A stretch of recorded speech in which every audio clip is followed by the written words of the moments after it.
Bonjour, monsieur le gouverneur. Oui. Ça fait un certain nombre d'années que la BCEAO maintient inchangé ses taux directeurs. Pourquoi ce choix dans un contexte où le marché interbancaire peine à fonctionner? C'est l'analyse de la situation à la fois internationale et nationale qui amène la Banque centrale à réviser ses taux lorsqu'elle estime que ces taux doivent être révisés. Maintenant, vous me dites que le système interbancaire fonctionne difficilement. Je ne sais pas quels sont les éléments sur lesquels vous basez votre assertion. Mais ce que je peux dire, c'est qu'aujourd'hui, rien n'incite à changer les taux de la Banque centrale. Ni la conjoncture internationale, ni la conjoncture interne. Parce que le taux de croissance actuel est à un niveau qui est satisfaisant. Et les éléments disponibles, en tout cas pour le financement, nous paraissent convenir à la situation. Le taux d'intérêt minimum de solution est le taux le plus bas que la Banque centrale peut appliquer. Comme nous l'avons dit, ce taux a été fixé depuis 2016 et ce taux est un des plus bas aujourd'hui en Afrique. C'est parce que tout simplement la Banque centrale a voulu soutenir les efforts de croissance constatés dans les États. Donc il faut le faire à un taux qui soit le plus bas possible. Et ce taux doit être un taux de référence pour l'ensemble du système bancaire et des opérations qui se font, de prêts qui se font dans l'économie d'une façon générale.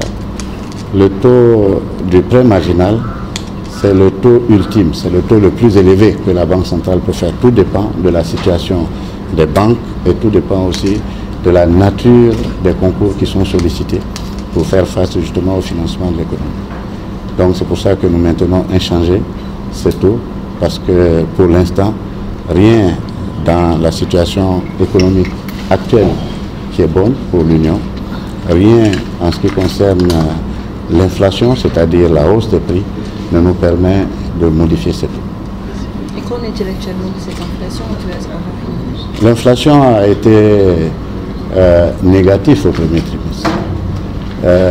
Maintenant, il est évident que ce n'est pas ce qui est souhaitable aussi. Il faut que l'économie progresse et de ce point de vue, il y a un objectif que nous nous fixons en ce qui concerne le taux d'inflation.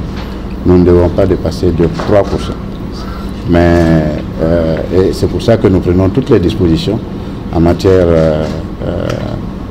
économique et en matière monétaire pour que justement le taux d'inflation ne soit pas élevé.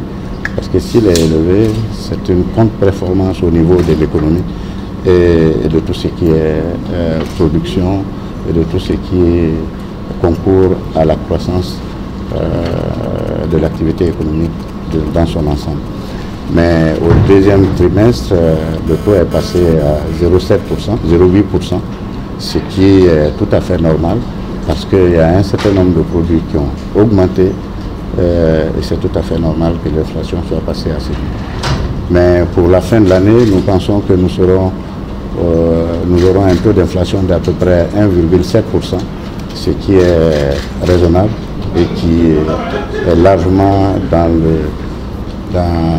l'objectif que nous nous fixons, c'est-à-dire ne pas dépasser 3% de taux d'inflation. Merci.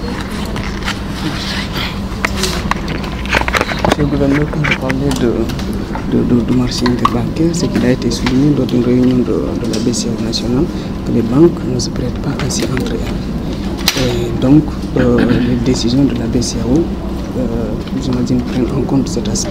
Oui, oui, justement, c'est une décision qui a été prise pour que le marché interbancaire fonctionne de façon plus harmonieuse. Oui. Les banques doivent se prêter entre elles parce que si les banques ne se font pas confiance, il n'y a pas de raison pour que l'ensemble de l'économie fasse confiance aux banques. Absolument. Oui, c'est une donnée et c'est pour ça que nous avons pris cette disposition. Et le fait d'avoir pris cette disposition a permis un meilleur fonctionnement parce que maintenant les banques se prêtent entre elles, ce qui est une bonne chose, et le volume des prêts a augmenté sensiblement entre les banques.